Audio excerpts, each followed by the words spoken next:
The glint of metal flashes in the dark alley, 3 knives clatter to the ground in rapid succession, followed by the muffled thuds of bodies hitting concrete. A figure in red moves like a shadow, fluid and lethal, leaving 5 attackers unconscious in less than 6 seconds. The year is 2019, and some stories are better left untold. Before we dive deeper, let us know in the comments where you're watching from.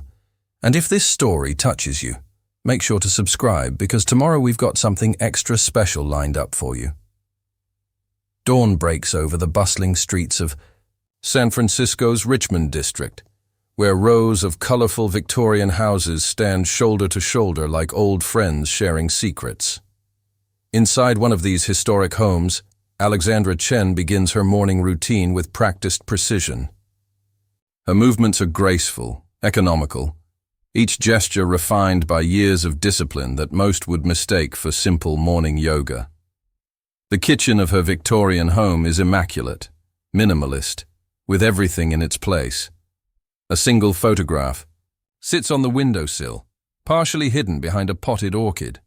A younger Alexandra in formal attire receiving an award, the insignia on her uniform deliberately obscured. Beside it, a small lacquered box with Chinese characters rests unopened, its surface worn smooth from years of handling. Through the bay windows, early morning fog rolls in from the Pacific, shrouding the quiet street where Alexandra has built her new life. Her martial arts studio, Golden Gate Defense, occupies the converted garage below her living space. The icy, simple sign promises practical self-defense for women, though few of her students suspect that their soft-spoken instructor once held a position so classified that most of its documentation has been redacted.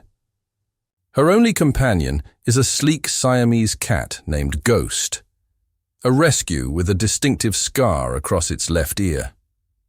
The cat moves with the same predatory grace as its owner, those ice-blue eyes constantly scanning for threats, a guardian as vigilant as Alexandra herself. Their morning dance is well rehearsed, Alexandra preparing her green tea while Ghost patrols the perimeter of the room, both of them alert to the slightest change in their environment. In the neighborhood, Alexandra is known simply as Sifu Chen, the quiet self-defense instructor who offers free classes to domestic violence survivors. Her students appreciate her patience, her attention to detail, the way she can demonstrate a wrist lock or escape technique with such precision that it looks like choreography. They don't know that her teaching style was developed in facilities where failure meant death, where every movement had to be perfect because there would never be a second chance.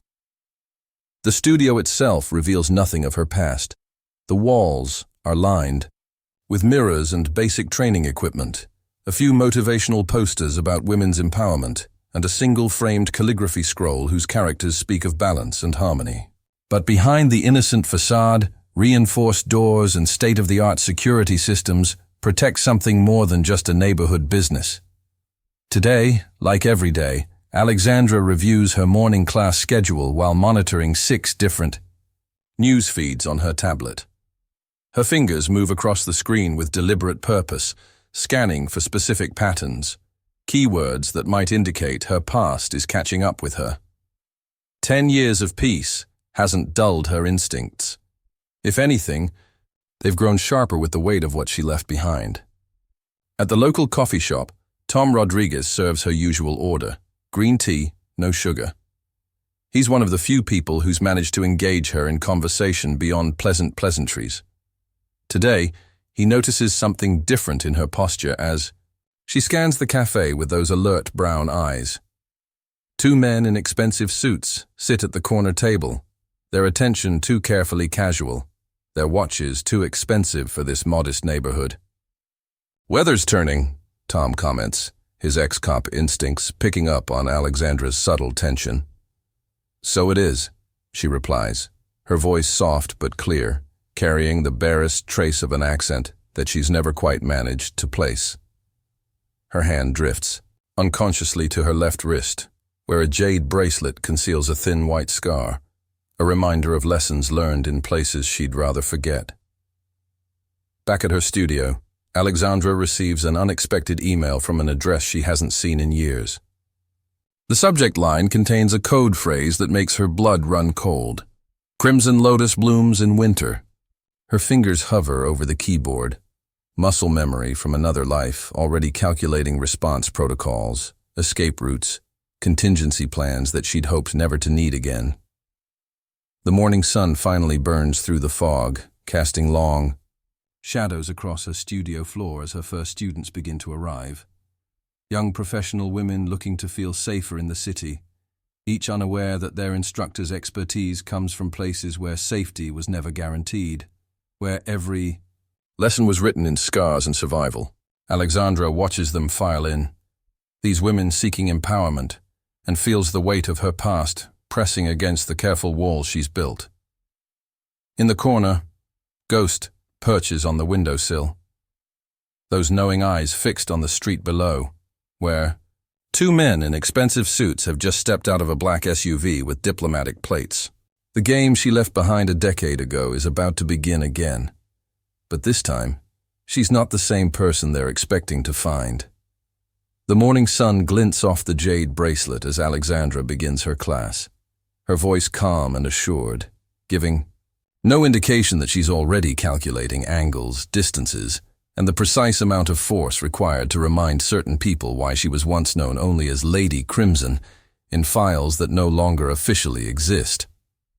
Alexandra's morning class flows with deceptive simplicity, each movement a carefully choreographed dance of control and precision. Her students mirror her techniques, learning escapes from grabs and basic strikes, unaware that their instructor is simultaneously monitoring the black SUV still parked outside. Through the studio's mirrors, she catches glimpses of her past life, reflected in the way her body automatically adjusts each stance for maximum efficiency. The converted Victorian that houses Golden Gate Defense holds more secrets than its historic facade suggests. Behind the traditional decor and modern security systems, Alexandra has built a sanctuary that doubles as a fortress. The old servants' quarters have been transformed into a private training space, its walls reinforced with Kevlar panels, its antique hardwood floors concealing a cache of equipment that would raise serious questions if discovered. In her bedroom, a vintage Chinese screen hides a state-of-the-art surveillance system. Multiple monitors track movement around the building's perimeter, while sophisticated software analyzes patterns in local police radio traffic and social media. The program, designed by an old friend who officially doesn't exist, runs constantly.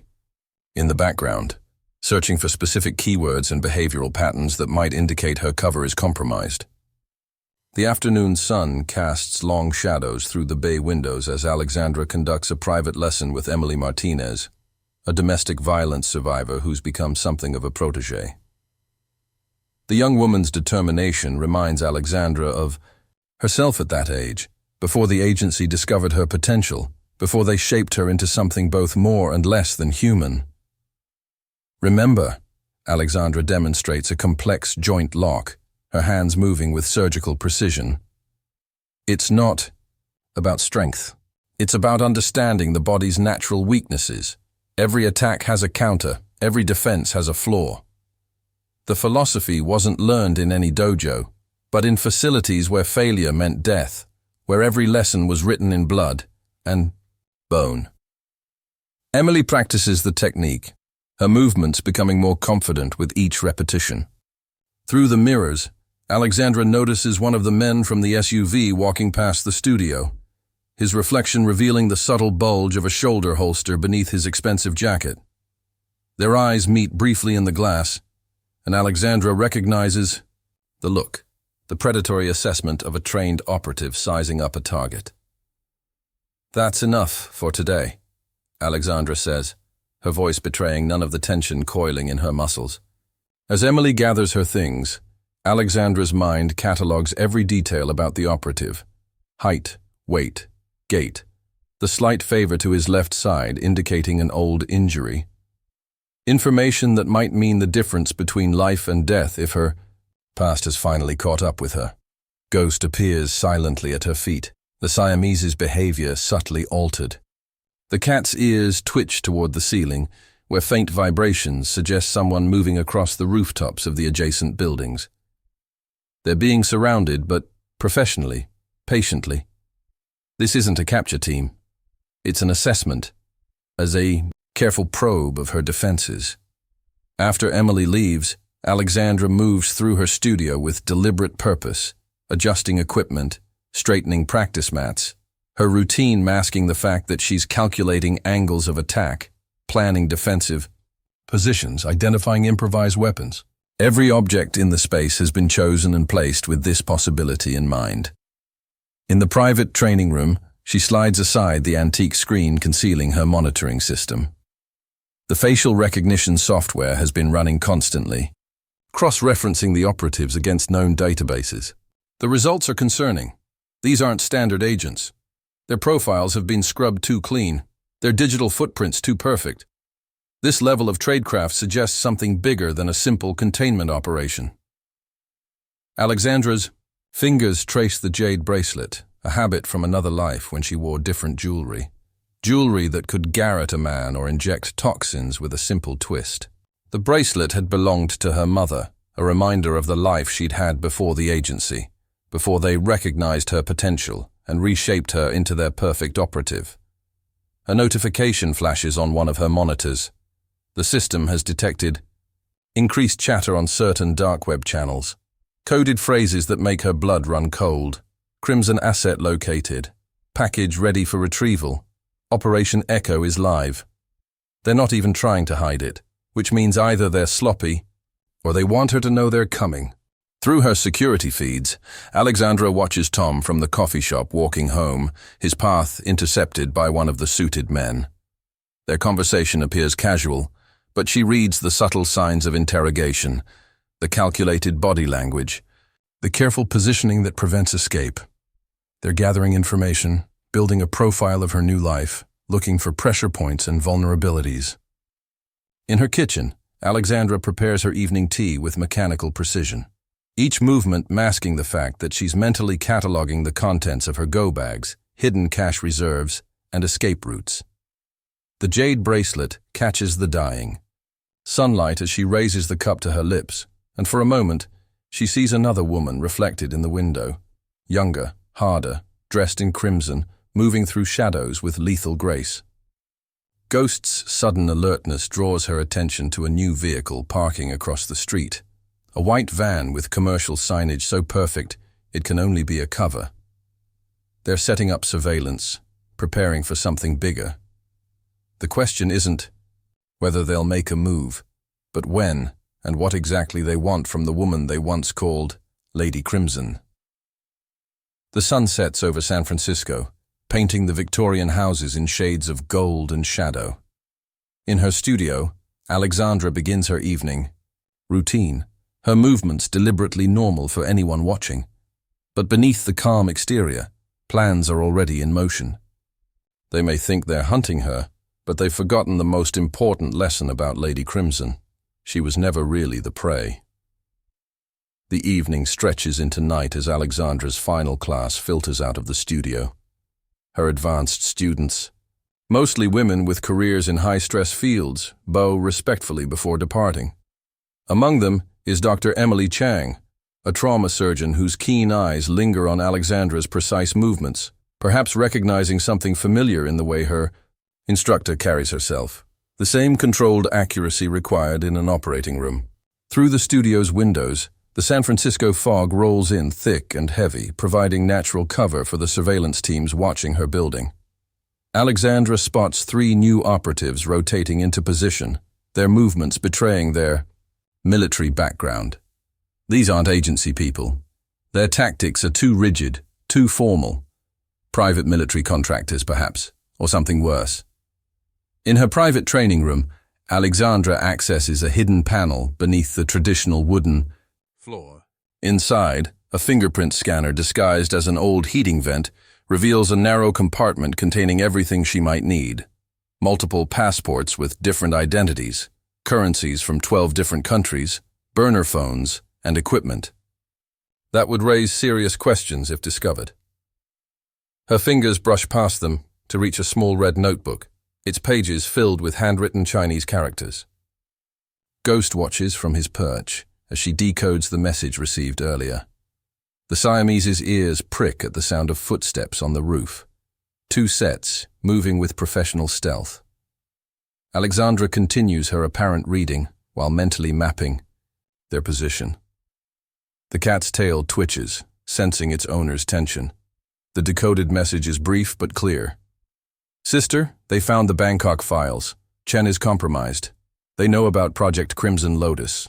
Burn everything. May.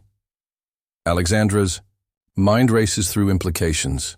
May, her former partner in the agency's classified Project Crimson Lotus, has broken years of silence to warn her. If they found the Bangkok files, then they know everything, including what really happened the night Lady Crimson disappeared. A soft knock at the studio's front door interrupts her thoughts. Through the security feed, she recognizes Emily Martinez, her young protégé, looking uncharacteristically nervous. Alexandra quickly secures the hidden compartment and moves to answer, already noting how the surveillance teams have shifted position to observe the interaction. Sifu Chen, Emily's voice trembles slightly.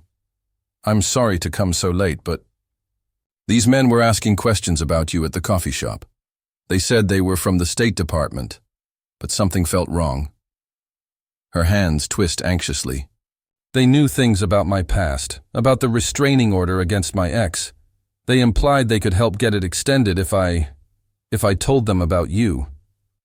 Alexandra guides Emily inside, her movements casual while her mind calculates. They're applying pressure to her students, looking for weak points.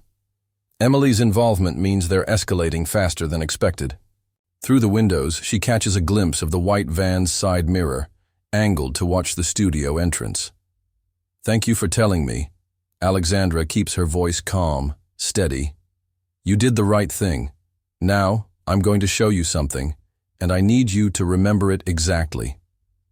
She leads Emily to the practice floor, demonstrating what appears to be a simple defensive technique. But her words carry a different message, coded in seemingly innocent instructions. When the arm comes around, turn exactly 45 degrees. Alexandra demonstrates, knowing the surveillance teams can't hear her quiet words. The nearest safe house is 45 blocks north. If anything happens, if you see these men again, go there and wait. Her hands position Emily's arms with precise movements that could be interpreted as stance correction. The number is hidden in the technique I showed you last week. Count the steps in the form. Emily's eyes widen slightly, but her face remains composed. She's learning well. As Alexandra walks her to the door, she spots a new figure on the street, a woman in a business suit, her bearing military rigid, speaking into a phone while watching the studio. The woman's left hand bears a distinctive ring, agency issue marking her as a handler. They're not even trying to hide anymore. Back inside, Alexandra moves through her evening routine with deliberate normalcy. She prepares for bed while Ghost patrols the perimeter, both of them aware of the watchers in the darkness. In her bathroom, she removes her makeup with practiced care, revealing a thin scar along her jawline, a souvenir from Bangkok, from the night everything changed. The jade bracelet catches the light as she changes into sleeping clothes, her movements concealing the fact that she's also preparing for what's to come. Under her pillow, a phone that's never been activated waits for a single call. In her closet, behind perfectly organized workout clothes, hangs a red dress that hasn't seen light in 10 years. Through her surveillance system, Alexandra watches the nighttime dance of operatives around her building. They're setting up for something big, but their positions suggest they're waiting for orders, for someone higher up the chain of command. She recognizes the pattern. It's the same one they used in Singapore, in Dubai, in all the places where Lady Crimson was sent to ensure certain problems disappeared quietly. As midnight approaches, Ghost suddenly freezes, his attention fixed on something beyond the walls. Alexandra feels it too. A subtle change in air pressure, the almost imperceptible hum of high-end electronics activating. They're not just watching anymore. They're preparing to move. In the distance, a police siren wails, but the pattern is wrong, too regular. They're clearing the area. Alexandra slides into bed, appearing to settle in for the night while her mind races through scenarios. They'll come soon, probably before dawn, expecting to find a retired operative who's grown soft teaching self-defense to civilians. What they'll find instead is something else entirely. The reason why Lady Crimson's file still gives hardened agents nightmares. In the darkness, her jade bracelet gleams like a promise, or perhaps a warning. Tomorrow, she'll remind them why some legends are better left undisturbed. The first sign of trouble comes at exactly 3:17 a.m. when Ghost's ears prick toward the ceiling. Alexandra lies motionless in her bed, listening to the subtle vibrations that most would mistake for the building's normal settling. She recognizes the pattern, a team moving across the rooftops, their movements dampened by professional-grade sound suppression equipment. Through her partially opened window, she catches the faint whiff of gun oil and Kevlar. They're gearing up for a breach.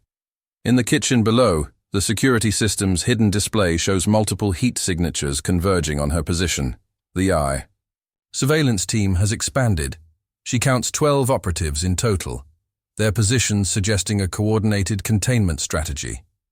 The white van has been joined by 2 more vehicles, unmarked, but carrying the distinctive electronic signature of tactical command centers. Alexandra's hand slides beneath her pillow, fingers brushing the burner phone. Still no signal from May, which means either her former partner is compromised, or this operation goes higher than even agency channels. Ghost moves silently to his observation post, ice blue eyes tracking movement through the windows that only a cat's superior vision can detect. A subtle change in air pressure tells her they're setting up breaching charges on multiple entry points. Their preparation is methodical, professional. They're expecting resistance, but not the kind Lady Crimson specialized in. Through the walls, she hears the whisper-quiet sound of tactical gear brushing against the Victorian's historic siding. They're good, very good, but they're still making the same mistake everyone made back then, underestimating her. At 3:22 a.m., her tablet lights up with an alert from the coffee shop's security cameras. Tom Rodriguez, still in his barista apron, is being escorted into one of the unmarked vehicles by 2 operatives. They're tying up loose ends, isolating her from potential allies. The message is clear: cooperate or civilians get drawn into this. Alexandra rises from her bed with fluid grace, her sleeping clothes concealing the fact that she's been ready for hours. In the bathroom, she quickly braids her hair, not for vanity, but for efficiency. Each movement is precise, economical, the result of training that began long before the agency found her. The jade bracelet catches the dim light as she moves, a reminder of promises made and debts still unpaid. The first breach comes at 3:25 a.m., simultaneous charges at her front door, back entrance, and roof access. The explosions are dampened by professional-grade suppressors, designed to minimize civilian attention. But Alexandra is already moving, her body responding to muscle memory from countless operations. As the first team enters through her shattered front door, she's no longer where they expect her to be. Target location negative, a whispered voice carries through her apartment. Proceeding to secondary positions. They move with coordinated precision, their night vision gear giving them confidence in the darkness. What they don't realize is that Lady Crimson never needed light to hunt. The first operative goes down silently, a pressure point strike rendering him unconscious before he can radio his team. Alexandra moves like smoke, using the building's architecture against them. The Victorian's narrow hallways become choke points, its high ceilings perfect for vertical ambush. She disables 2 more operatives with mechanical efficiency. No killing. Blows. Not yet. She needs to know who sent them. In the kitchen, 4 team members sweep with professional thoroughness. Their modified MP5s track every shadow, but they're looking in the wrong places. Alexandra watches from above, braced between the walls like a spider in its web. One by one, she plucks them from formation. Each takedown is silent, precise, a demonstration of why Lady Crimson's close-quarters combat techniques are still classified above top secret. Bravo team, report. A voice crackles through their communications. The lack of response sends ripples through their carefully planned operation. Alexandra uses the momentary confusion to move to her next position, ghost following like a silent shadow. Through her security feeds, she watches the handler outside bark orders into her phone. The woman's composure is cracking. This isn't how the operation was supposed to go. They expected to find a retired operative, not an apex predator who's been patiently waiting for them. The second team breaches through her studio, their formation tight and professional. But the space has been prepared for exactly this scenario. Carefully positioned mirrors create false angles, turning the studio's open floor plan into a maze of reflections. Alexandra moves among them like a ghost, her strikes precise and debilitating. Each disabled operative is stripped of their communications gear, adding to the confusion outside. "All teams, switch to contingency alpha," the handler's voice carries through the commandeered radios. "Target is live and engaged. Repeat, Lady Crimson is active." Alexandra allows herself a small smile at the fear in the handler's voice. They're finally beginning to understand what they're dealing with. But their contingency plans were designed for the Lady Crimson of 10 years ago. They haven't considered what a decade of teaching others to survive might have added to her arsenal. The remaining operatives regroup, their tactics shifting to defensive positions. They've lost the initiative, and worse, they've lost their confidence. Through the windows, Alexandra spots additional teams moving into position on adjacent buildings. They're preparing to escalate, which means it's time to remind them why Lady Crimson's signature color was chosen for a very specific reason. In her private training room, behind the antique screen, a red dress waits. It's time to show them that. Some legends don't fade. They just wait for the right moment to remind the world why they became legends in the first place. The red dress feels like armor as Alexandra slides it on, each movement precise and deliberate. This isn't the cocktail attire of a covert operative. It's a statement, a reminder of who she was, who she still is when necessary. The fabric is specially designed, reinforced with cutting-edge materials that appear silk-like but can stop a knife blade. The color isn't just for show. In darkness, it disrupts night vision equipment, creating a ghosting effect that makes her harder to track. Through her security feeds, she watches the handler deploy her remaining assets. 3 more SUVs have arrived, disgorging teams of operatives whose movements suggest military special forces rather than agency training. Their gear is top of the line, but non-standard issue, confirming her suspicions. This isn't an official operation. Someone's using private contractors, which means they're operating without oversight or restrictions. "Ma'am," one of the team leaders addresses the handler, his voice carrying through the compromised radio. "Local authorities have been redirected. We have a 15-minute window before civilian response becomes unavoidable." "Then get it done," the handler snaps. "You were briefed on the target's capabilities. Use whatever force necessary, but I want her alive." The fear in her voice is more pronounced now. She's realizing that her carefully planned capture operation has become something else entirely. Alexandra moves through her apartment like a crimson shadow, retrieving specific items from hidden caches. Her jade bracelet now serves a different purpose, its weight familiar, as she adjusts small devices concealed within it. Each step is calculated, each movement choreographed to a plan that's been waiting years for this moment. Ghost watches from his perch as she reaches into a hidden panel, removing what appears to be an ordinary makeup compact. The device, developed by the same people who trained her, contains enough cutting-edge technology to make military contractors salivate. But its true value lies in the data it stores, information about Project Crimson Lotus that certain people would kill to keep buried. A new voice crackles through the commandeered radio, older, authoritative, achingly familiar. "This is Control. Lady Crimson, I know you're listening. It's time to come in. What happened in Bangkok? We can discuss it. Make this easy on yourself." Alexandra's fingers tighten around the compact. Control, the man who recruited her, trained her, shaped her into Lady Crimson. His presence means this operation goes higher than she initially thought.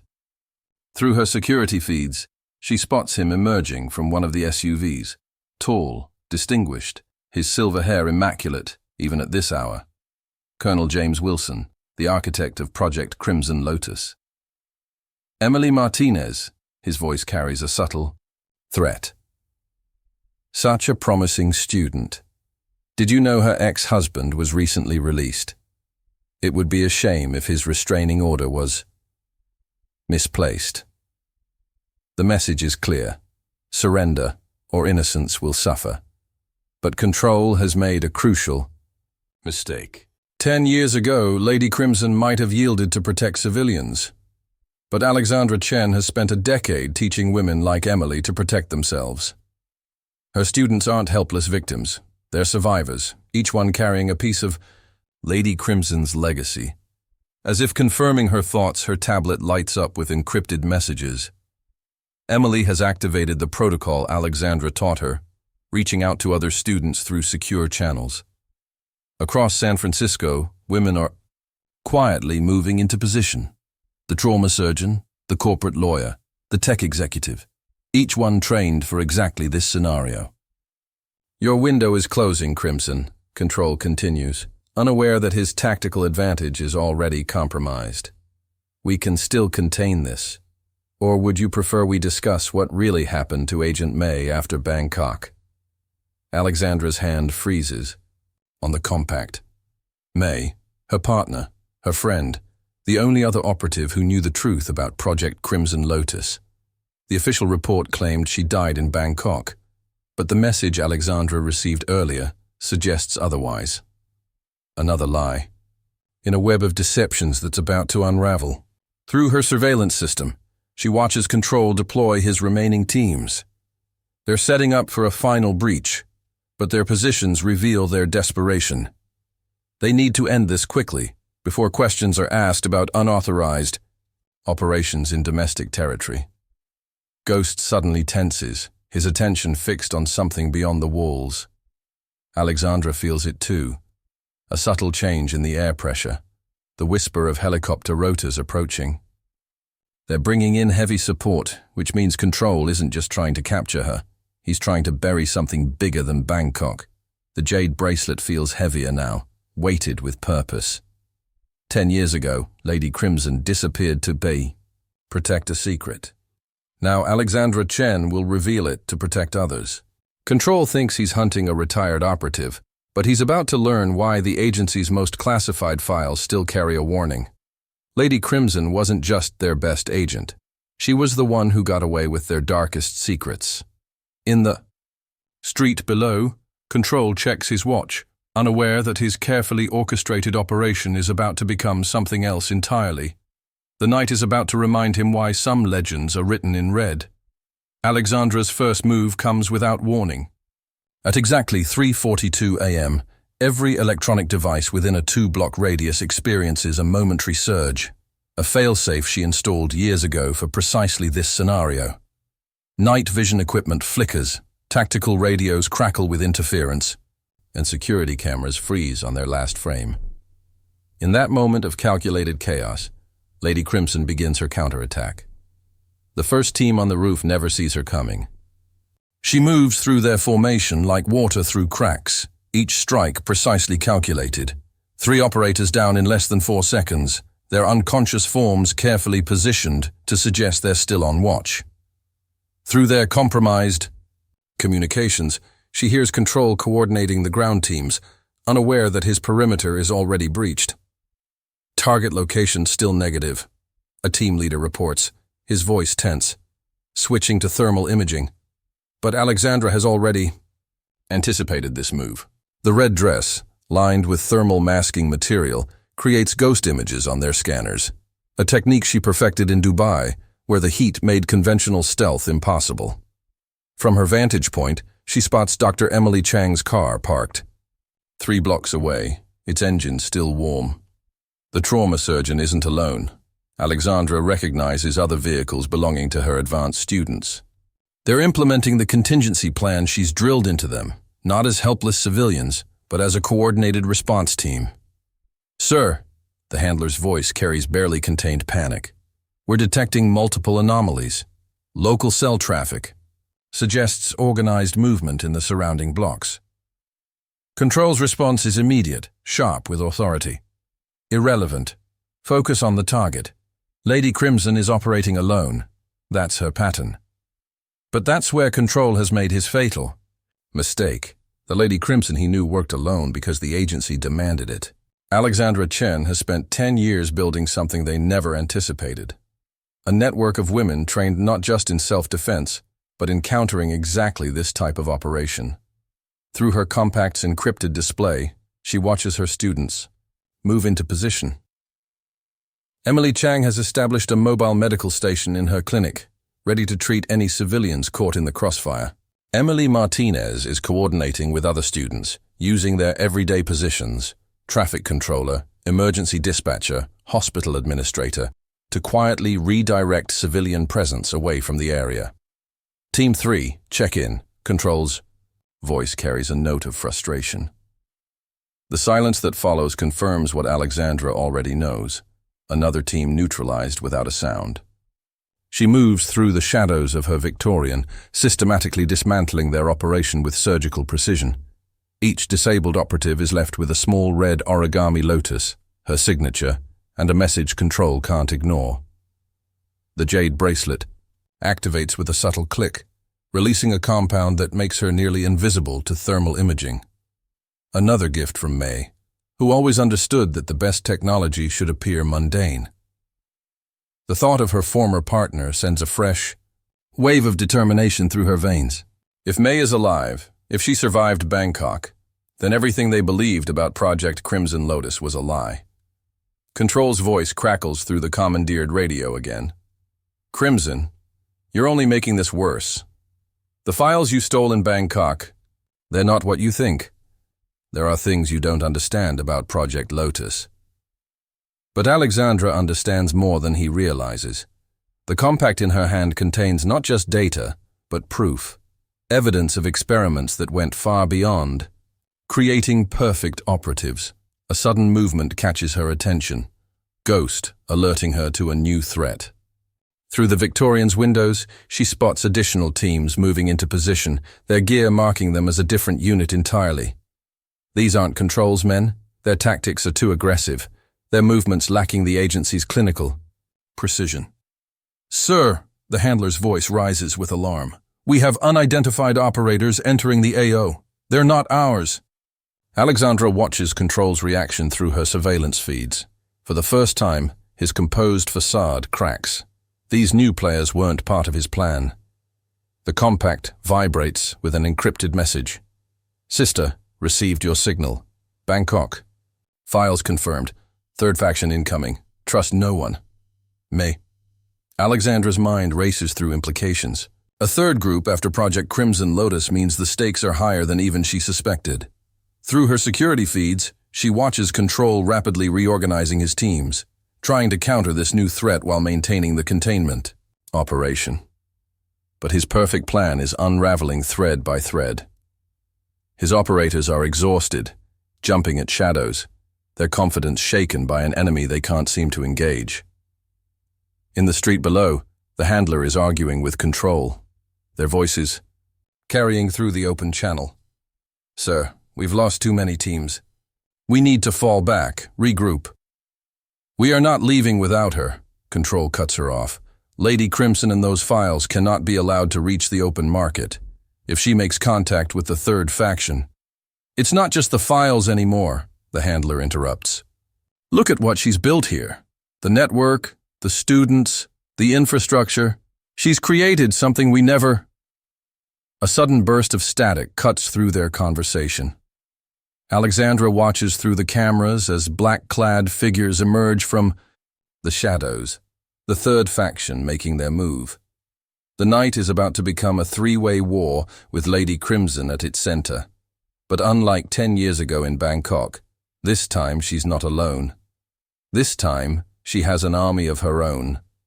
The jade bracelet glows softly in the darkness as Alexandra prepares for the next phase. Control is about to learn that the most dangerous predator isn't the one that hunts alone. It's the one that builds a pack. The third faction's arrival transforms the careful siege into chaos. Through her surveillance system, Alexandra watches.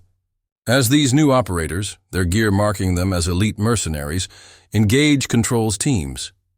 The night erupts in silent warfare, suppressors keeping the combat quiet, but no less lethal. These mercenaries aren't interested in taking her alive. Their shoot-to-kill tactics make that clear. All teams fall back to defensive positions. Control's voice carries genuine alarm now.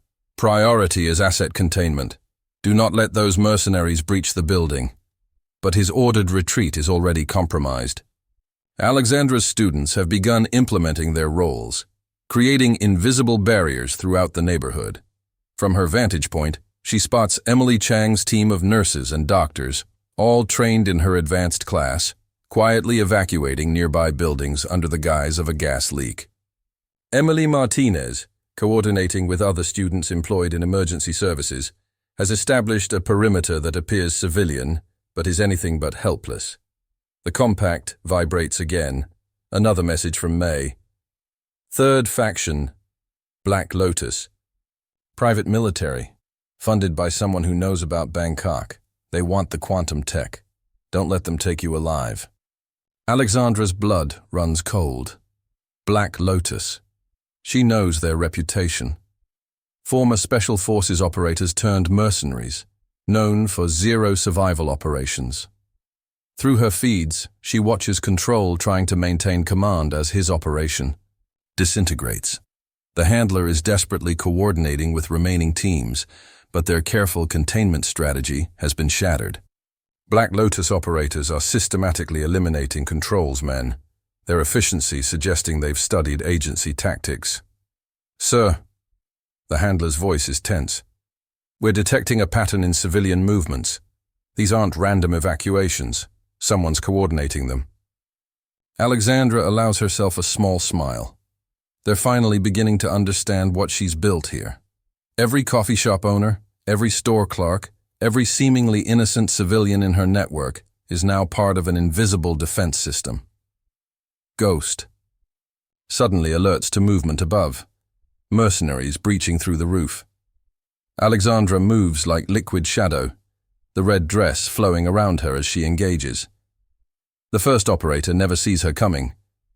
She disarms him with a technique taught to her by Tibetan monks long before the agency found her. The second manages to raise his weapon before a strike to a precise nerve cluster drops him. Target engaged on upper level, a mercenary's voice, carries through their tactical frequency, which Alexandra's systems have already compromised. She's not human. The way she moves.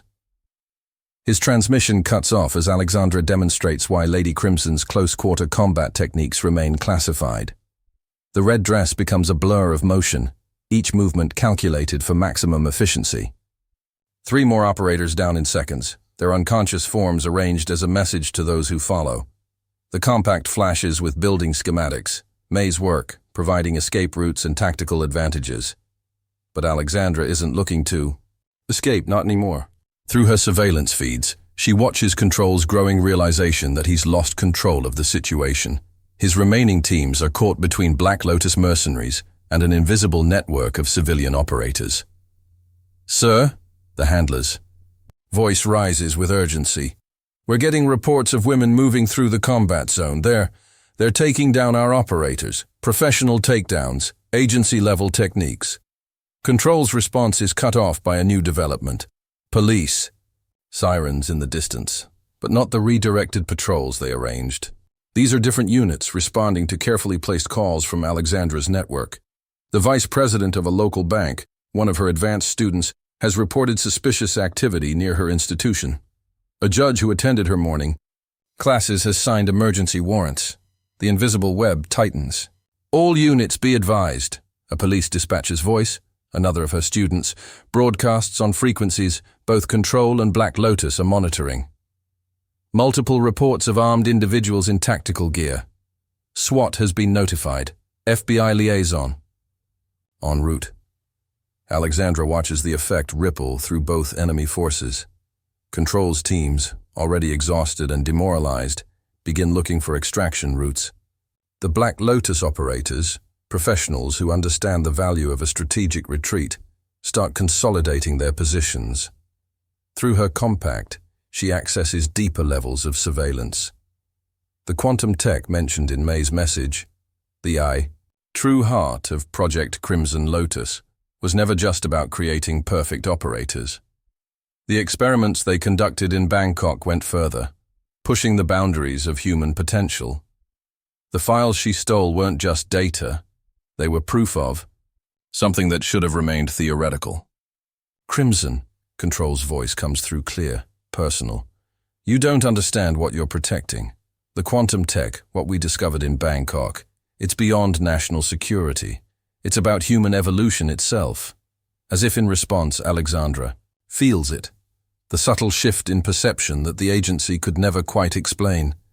Time seems to flow differently around her, combat possibilities unfolding like pages in a book. This was what made her special, what made the Lady Crimson program unique. She doesn't just predict her opponent's moves, she sees them, all possible variations simultaneously.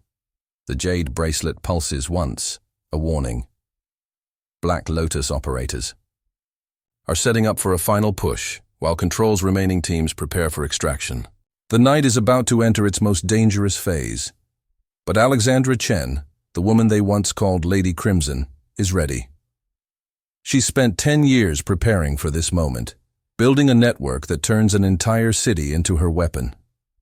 Through the windows, dawn begins to paint the San Francisco sky in shades of red. How fitting, she thinks, that the truth about Project Crimson Lotus should finally emerge in the light of a blood-red sunrise. The quantum tech pulses through Alexandra's awareness like a living thing, transforming her perception of the battlefield. Through her enhanced senses, she watches multiple combat scenarios unfold simultaneously, every possible move, every potential outcome. This was what Project Crimson Lotus truly achieved.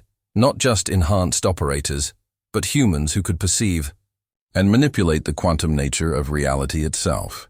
Teams 4 and 6 converge on the main entrance, Black Lotus Command broadcasts. Target is priority 1. Control's forces are secondary. But Alexandra sees the trap in their movements. They're not just trying to capture her, they're herding her towards something, a device being assembled in one of their tactical vehicles. Through her compact's enhanced scanning, she identifies the technology, quantum resonance equipment, designed to disrupt the abilities that make her special. They know about Bangkok, about the experiments that transformed her and May into something beyond standard human capability.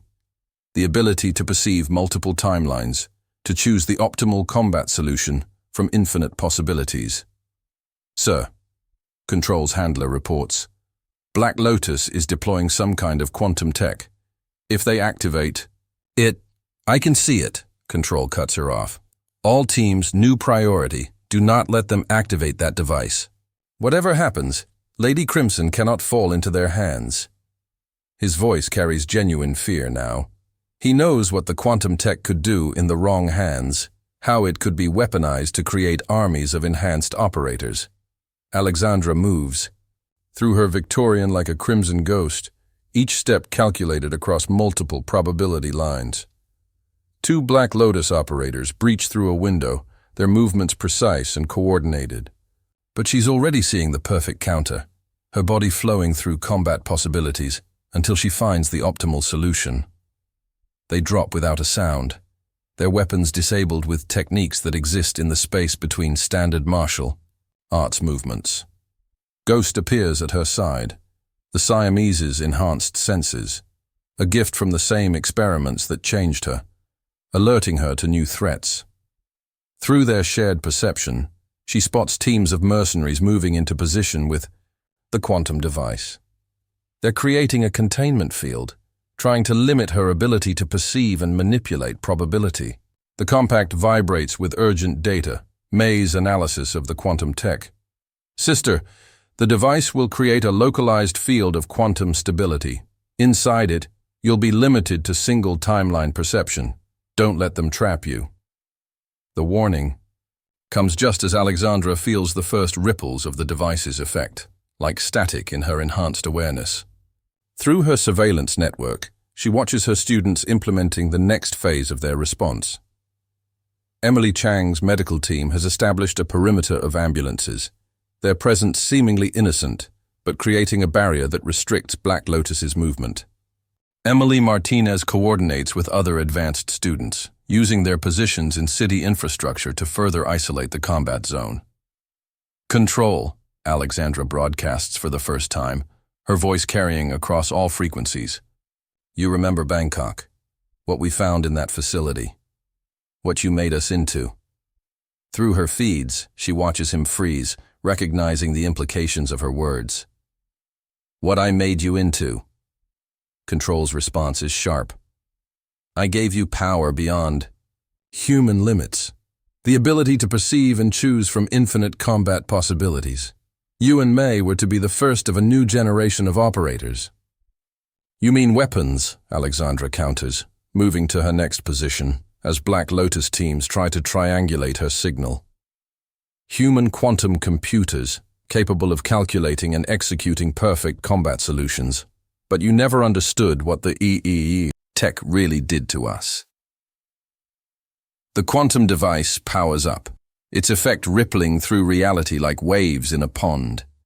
Alexandra feels her enhanced perception starting to fade wherever the field touches.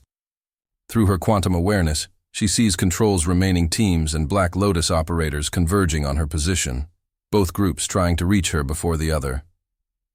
But they've forgotten something crucial. Lady Crimson was never just about the quantum enhancements. Alexandra Chen spent 10 years building something they can't counter with technology. A network of trained operators who understand exactly how to exploit the gaps in professional tactical response. Now, she broadcasts on a secure frequency. Across the neighborhood, her students move with coordinated precision. A traffic controller redirects emergency vehicles to block key intersections. Hospital staff create confusion with multiple trauma responses. A bank's security system suddenly triggers, forcing police to split their resources. Through the quantum static, Alexandra receives one final message from May. Device at 80% power. When it reaches full capacity, you'll be limited to standard human perception. But sister, remember, we were deadly before they changed us. The jade bracelet pulses with stored data, connecting her to the quantum tech's base frequency.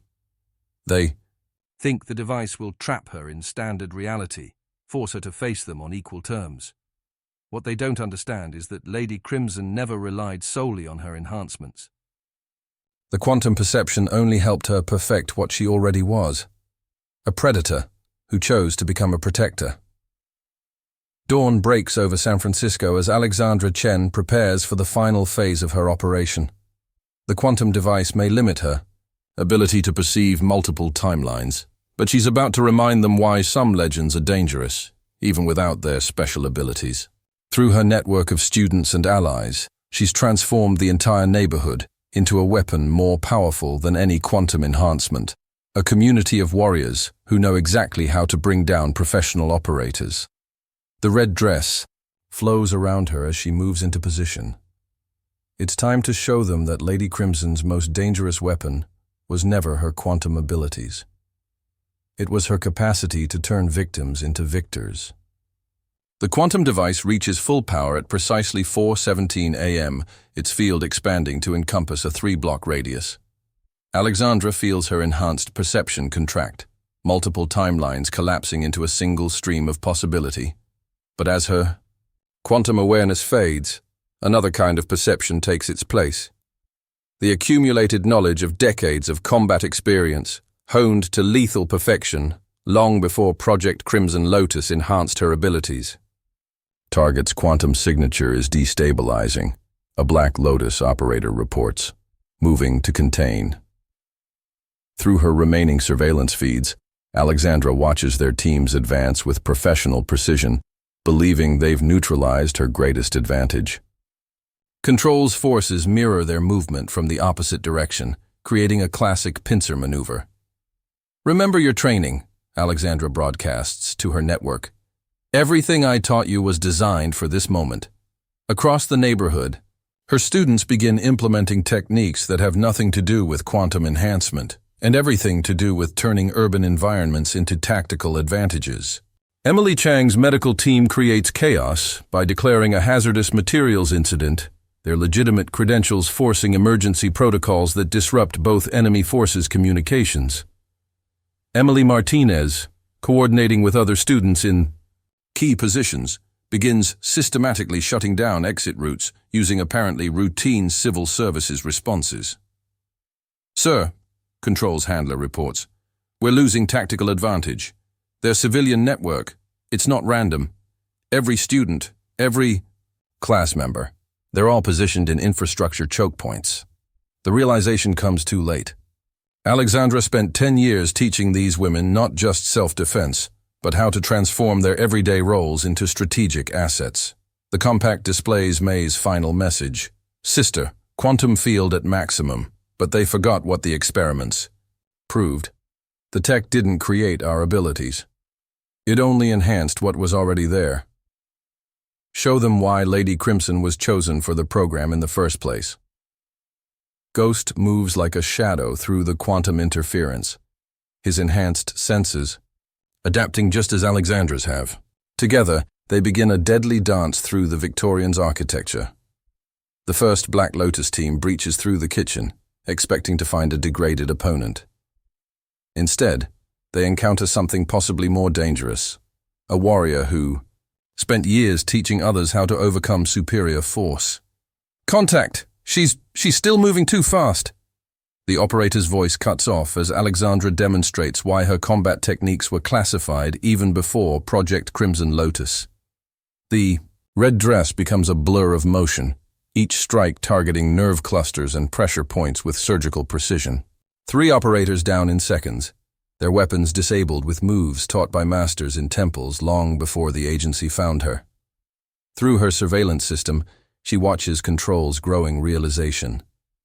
The quantum field isn't stopping her. He broadcasts to his remaining teams: "Fall back to defensive positions. She's not just using the enhancements. I'm what you tried to create." Alexandra cuts in, her voice carrying across all frequencies. "A perfect operative. But you forgot the most important lesson. Technology doesn't make the warrior. It only amplifies what's already there." The jade bracelet pulses once, a warning. Black Lotus teams are moving to secure the quantum device, while Control's forces prepare for a final push. But they've overlooked something crucial. Alexandra's students aren't just random civilians. They're professionals in their own fields who've been trained to use their positions tactically. A hospital administrator triggers a mass casualty response, flooding the area with legitimate emergency vehicles. A civil engineer activates routine maintenance protocols, shutting down key grid sections. A court clerk processes emergency orders that bring federal attention to unauthorized paramilitary activity in a civilian area. "Sir," the handler's voice rises with panic, "we're losing containment. Every system we try to access is already compromised. These women, they're not just students. They're my legacy," Alexandra broadcasts. "While you were chasing quantum enhancements, I was building something more powerful. A network of warriors who understand that true strength comes from protecting others." Through the quantum interference, she spots movement on the rooftops, more Black Lotus operators moving into position. But her students have already anticipated this. Windows light up in adjacent buildings, residents, coincidentally, choosing this moment to witness and record suspicious activity. Social media begins buzzing with carefully coordinated posts, drawing exactly the kind of attention both enemy forces were trying to avoid. Control's voice cuts through the chaos. "Crimson, think about what you're doing. The quantum tech, it could revolutionize human capability. What we created in Bangkok." "What you created in Bangkok was an abomination," Alexandra interrupts, moving to her next position as Ghost provides tactical awareness. "You tried to force evolution through technology, but real evolution comes from choice, from people deciding to become something more than victims." The quantum device hums with power, its field maintaining a zone of singular reality. But within this limited space, Alexandra Chen, the woman they called Lady Crimson, is about to demonstrate why some legends don't need supernatural enhancement to be lethal. She spent 10 years teaching others that true power comes from skill, from commitment, from the decision to stand against those who abuse their strength. Dawn approaches as she prepares for the final phase of her operation. The red dress moves like liquid shadow through the quantum interference, carrying with it a message that neither Control nor Black Lotus has fully grasped.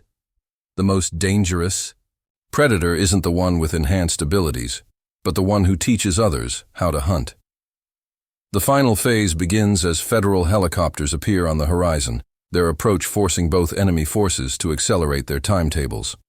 Through her surveillance network, Alexandra watches Black Lotus operators moving the quantum device into its final position, while Control's remaining teams prepare for a desperate push to reach her first. All teams, execute Protocol Omega, the Black Lotus commander broadcasts. We have 7 minutes before federal intervention. Capture the target or eliminate her. The quantum signature is all we need. Their desperation shows in their tactics, becoming more aggressive, less precise. The compact flashes with May's last transmission.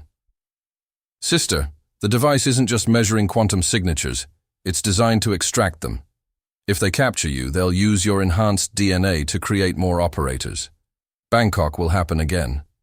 The message confirms Alexandra's worst fears about Project Crimson Lotus's true purpose. You still don't see it, do you, Control?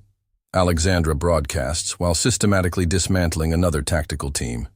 The red dress moves like liquid shadow through the quantum interference, as she demonstrates why her combat techniques were legendary even before enhancement. Bangkok wasn't about creating perfect operators. It was about playing God. Through her feeds, she watches Control's expression change as the truth finally hits him.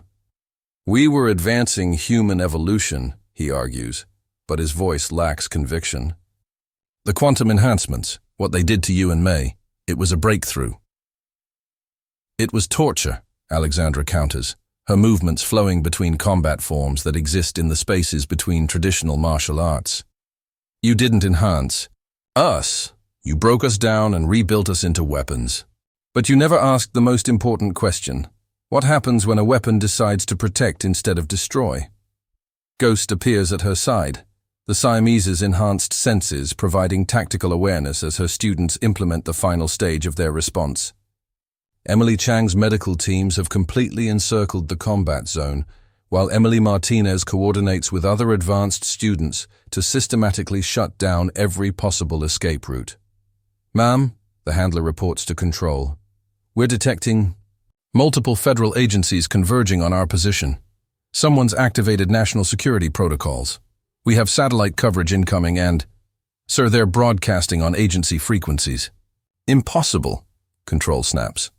But Alexandra allows herself a small smile, another piece of her decade-long preparation falling into place. One of her students, a quiet NSA analyst who attended evening classes, has just classified the entire operation as a domestic terror threat. The quantum device pulses with increasing power as Black Lotus operators prepare for their final push. But they've overlooked something crucial about Alexandra's teaching style. Every technique she shared, every lesson she gave, was designed to counter exactly this type of professional tactical operation. Through the quantum interference, she spots movement on the rooftops, more operators moving into position. But her students are already responding.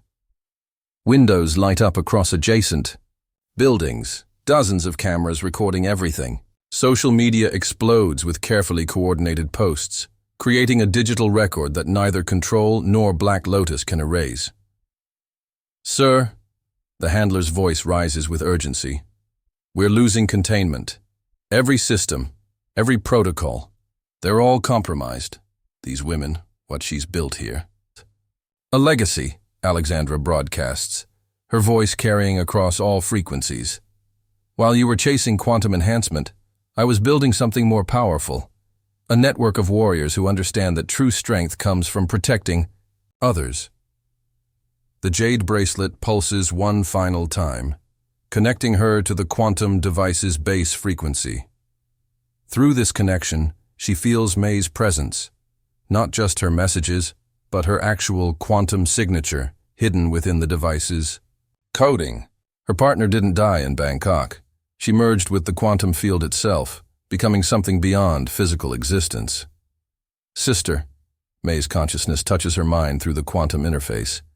They're trying to recreate Bangkok, to force human evolution through technology. But we can show them a different path. Alexandra moves through her Victorian like a crimson ghost, each step calculated despite the quantum interference. Control's forces and Black Lotus operators converge. On her position, both groups racing to reach her before federal intervention arrives. But they're about to learn why Lady Crimson's legend survived even after she disappeared. Now, she broadcasts on a secure frequency. Across the neighborhood, her network responds with coordinated precision. Traffic lights cascade into patterns that trap tactical vehicles. Building security systems activate in sequences that channel enemy movements. Even the city's power grid pulses in carefully planned fluctuations, disrupting night vision and thermal imaging equipment. The quantum device reaches critical power, its field attempting to lock down all enhanced abilities within its range. But Alexandra Chen, the woman they called Lady Crimson, doesn't need quantum enhancement to be lethal. She spent 10 years teaching others that true power comes from skill, from commitment, from the decision to stand against those who abuse their strength. Dawn breaks over San Francisco as she prepares to end this. The red dress moves like liquid shadow through the quantum interference, carrying with it a message that neither Control nor Black Lotus ever fully grasped. The most dangerous predator isn't the one with superior technology, but the one who builds an army of survivors. Through her surveillance feeds, she watches federal response teams converging on their position. Control's forces are already breaking formation, their carefully planned operation disintegrating in the face of legitimate authority. But Black Lotus operators push forward, their desperation making them more dangerous. The time has come to finish this, to ensure that Project Crimson Lotus can never be repeated. Alexandra Chen moves into her final position, ready to remind them why some legends are written in red.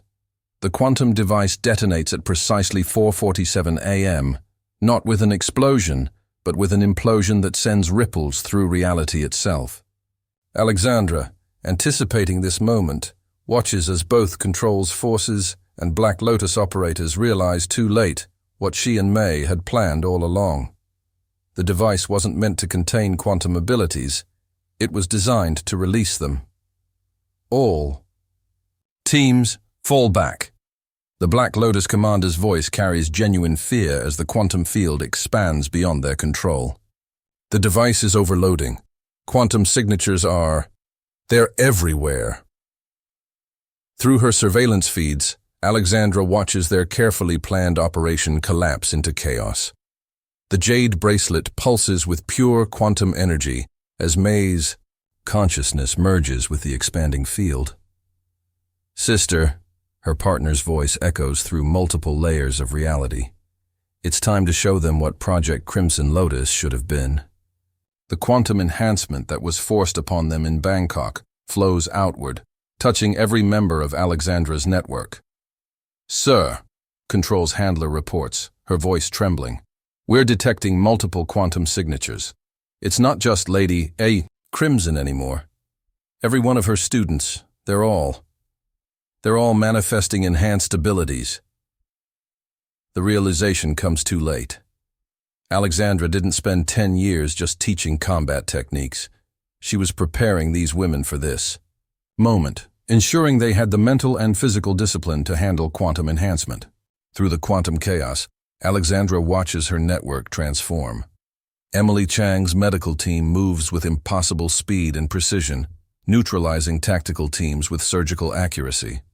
Emily Martinez coordinates attacks across multiple probability lines, her enhanced perception allowing her to choose perfect tactical solutions. Even Ghost, his feline senses amplified by the quantum field, becomes a blur of motion too fast for human eyes to track. "What have you done?" Control's voice carries both awe and horror as he watches his forces systematically dismantled by enhanced civilians. The quantum tech wasn't meant for whom? Alexandra cuts him off, moving through the combat zone like a crimson shadow. For ordinary people? For the ones you thought were too weak to handle it? Bangkok proved that quantum enhancement can't be forced. It has to be chosen, accepted, understood. The compact displays the final phase of May's plan. The quantum field isn't just enhancing Alexandra's students, it's linking them into a coordinated network of enhanced operators. Each woman's individual strengths are amplified and shared, creating a synergy that no military training could match. Federal response teams are 3 minutes out, Emily reports through the quantum link, her enhanced perception tracking multiple tactical scenarios simultaneously. But we're already in control of every approach vector. Her students, now quantumly enhanced, have transformed the entire neighborhood into an impenetrable zone of coordinated defense.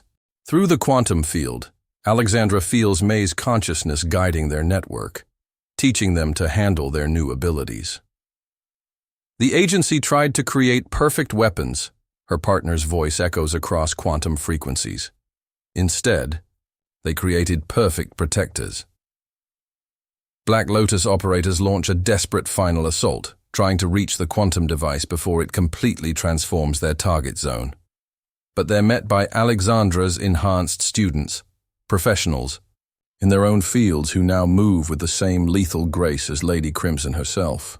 The red dress becomes a focal point in the combat zone, a symbol of transformation, as Alexandra demonstrates why some legends grow stronger with time. "Stand down, Control," Alexandra broadcasts as federal helicopters appear overhead. Project Crimson Lotus is over, but something new is beginning. Through her enhanced perception, she watches him realize the full implications of what's happening. The quantum enhancement can't be contained or controlled anymore.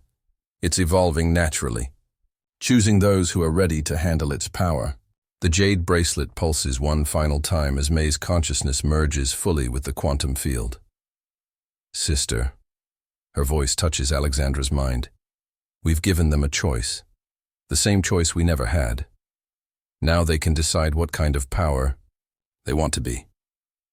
Dawn breaks over San Francisco as the federal response teams secure the area. They find no trace of Control's forces or the Black Lotus operators, only Alexandra's students, their quantum enhancement already settling into a stable form that can't be repeated or weaponized. The agency's dream of creating perfect operators dies in the face of something more powerful, a network of enhanced protectors who chose their own evolution. Ghost appears at Alexandra's side as she watches her legacy unfold. Each of her students now carries a piece of Lady Crimson's power, but tempered by their own experiences, their own choices. The quantum enhancement that was meant to create weapons has instead created guardians. "Ma'am," Emily approaches, her movements now carrying the same fluid grace as her teacher. The quantum field is stable. Every student who was ready, who understood the responsibility, they've all transformed. Her eyes, now holding the same enhanced perception as Alexandra's, reflect the dawn's light with new awareness. The red dress catches the morning sun as Alexandra Chen surveys what she's built. Project Crimson Lotus tried to force evolution through technology and torture, but true evolution comes from choice, from understanding, from the decision to use. Power to protect, rather than destroy. Through the quantum field that now connects her network, Alexandra feels each of her students accepting their new reality, choosing to become something more than victims or survivors. They're becoming legends in their own right, carrying forward Lady Crimson's true legacy, the understanding that the most powerful force isn't quantum enhancement or combat training, but the choice to stand against those who abuse their strength. The morning sun rises over a changed city, where shadows now hold protectors instead of predators, and the color red has become a symbol not of violence, but of transformation. Alexandra Chen, known to some as Lady Crimson, allows herself a small smile. Some legends don't need to be written in blood. Sometimes they can be written in the light of a new dawn. Epilogue. 6 months later, Alexandra Chen still teaches at Golden Gate Defense, but the classes have evolved into something beyond simple self-defense.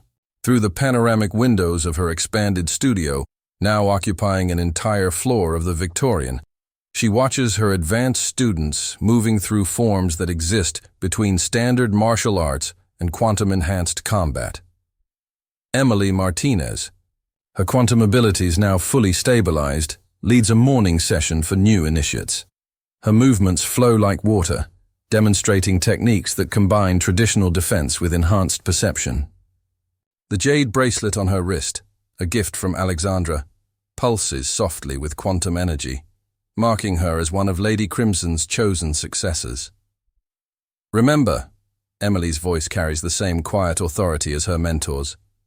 The enhancement doesn't make you special.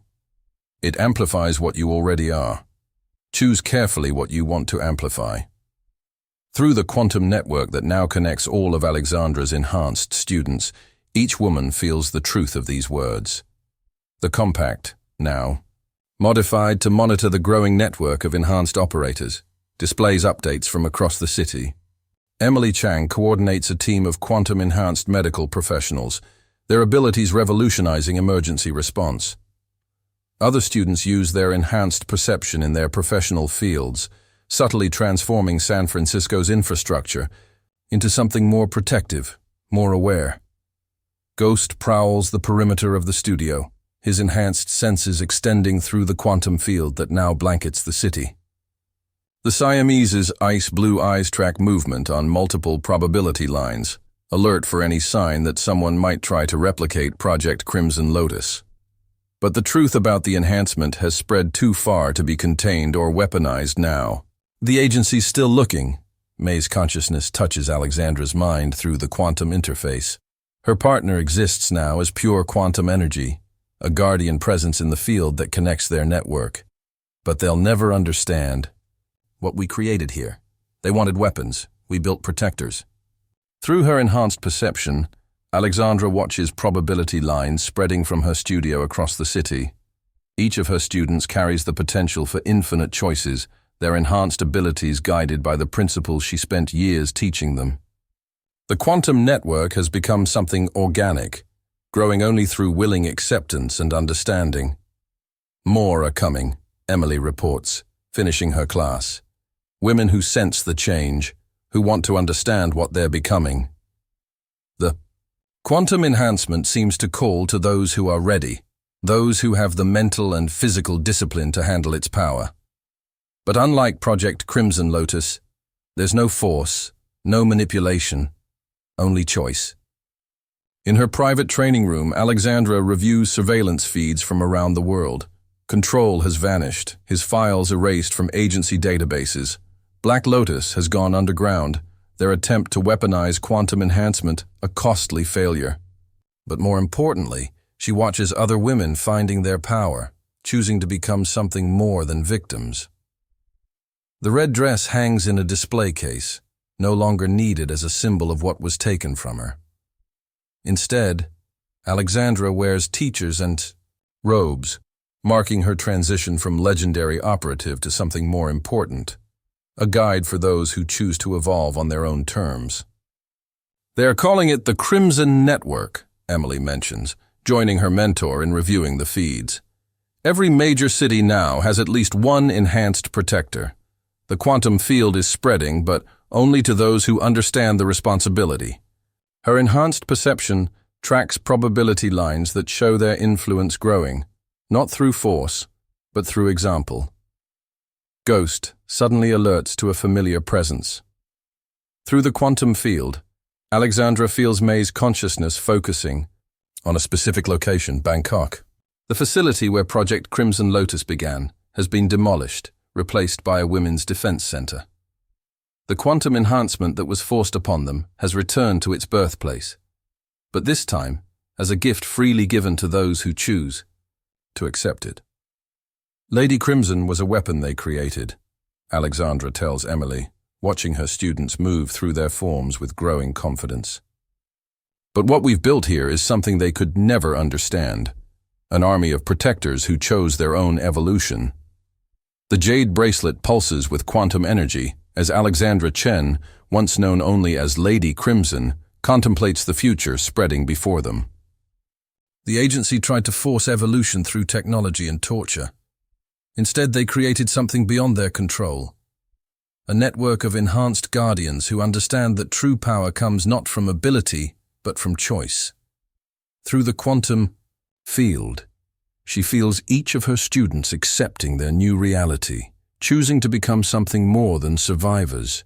They're becoming legends in their own right, carrying forward a legacy that's no longer written in blood, but in the conscious decision to protect rather than destroy.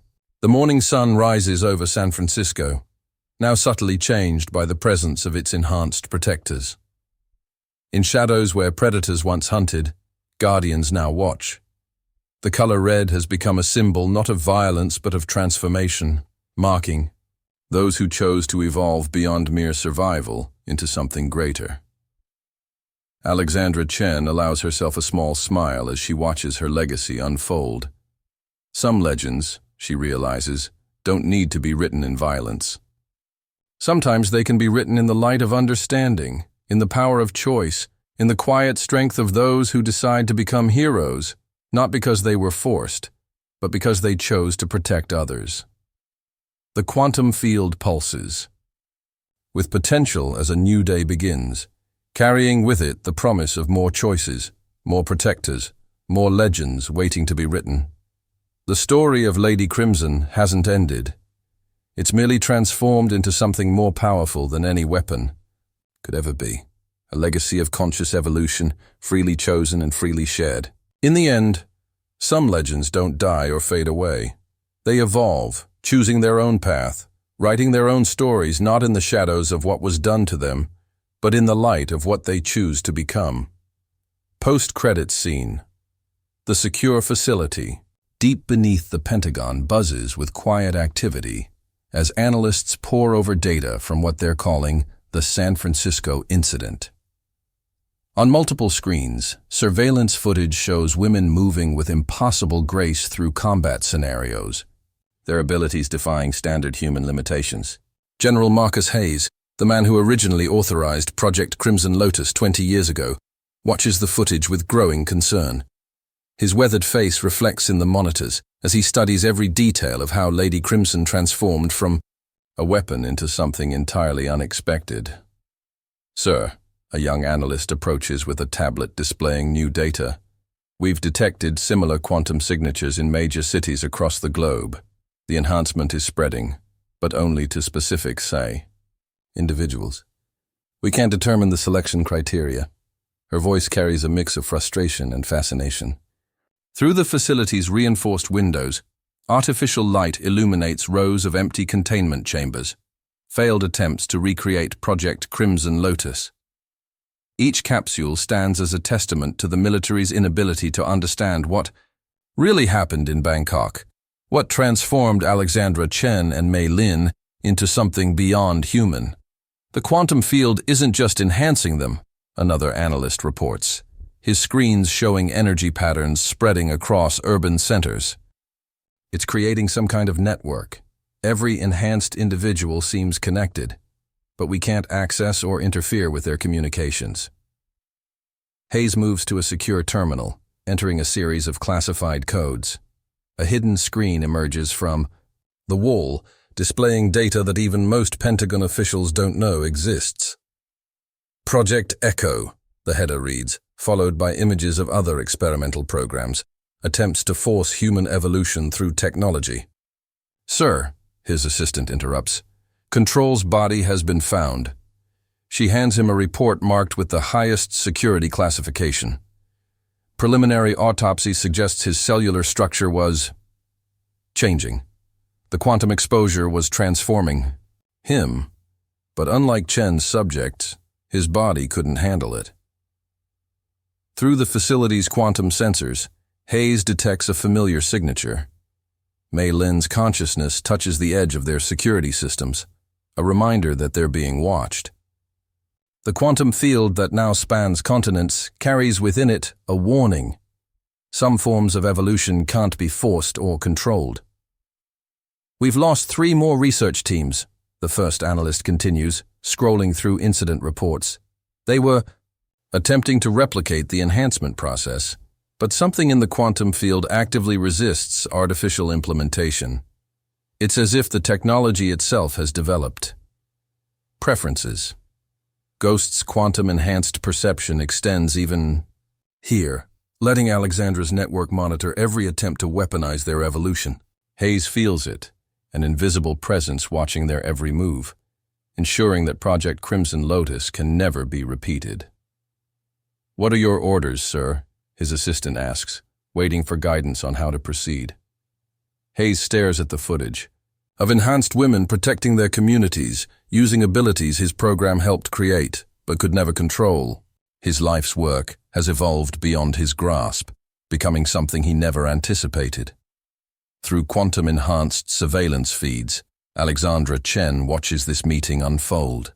Her network has eyes everywhere now, ensuring that no government or organization can turn their evolution into a weapon. The red dress she once wore as Lady Crimson has become a symbol of transformation across the globe, inspiring others to choose their own path to power. "Shut it down," Hayes finally orders, his voice heavy with resignation. "Shut it all down. Project Crimson Lotus, Project Echo, everything. We created something we can't control, and trying to contain it will only make it stronger." His words echo through the facility as technicians begin powering down equipment that cost billions to develop. In San Francisco, Alexandra receives this information through the quantum network. Another piece of her past laid to rest, another attempt to weaponize evolution abandoned. Her students, now numbering in the thousands across multiple continents, continue their work of protection and transformation. The quantum field is stabilizing, May's consciousness reports through their enhanced connection. Every failed attempt to recreate the project only strengthens our network. They're finally learning that some forms of power can't be taken. They can only be given freely. The jade bracelet pulses with quantum energy as Alexandra Chen contemplates this victory. The military that tried to turn her into a weapon has admitted defeat, but her legacy continues to grow. Each day, more women choose to accept the enhancement, to become part of something larger than themselves. In the Pentagon facility, Hayes makes one final entry in the Project Crimson Lotus file. "Some forms of evolution can't be forced. Lady, Crimson didn't just survive our attempts to create a perfect weapon, she transformed them into something we never imagined. A conscious choice to become more than what we are." The quantum field pulses with potential as this chapter closes. In cities across the world, enhanced protectors stand watch, their abilities granted not by force, but by choice. The story that began in pain and experimentation has evolved into something beautiful, a legacy of transformation freely chosen and freely shared. As night falls over San Francisco, Alexandra Chen leads her advanced students through forms that exist between standard reality and quantum possibility. The red dress that once marked her as a weapon now hangs as a reminder that some legends don't end.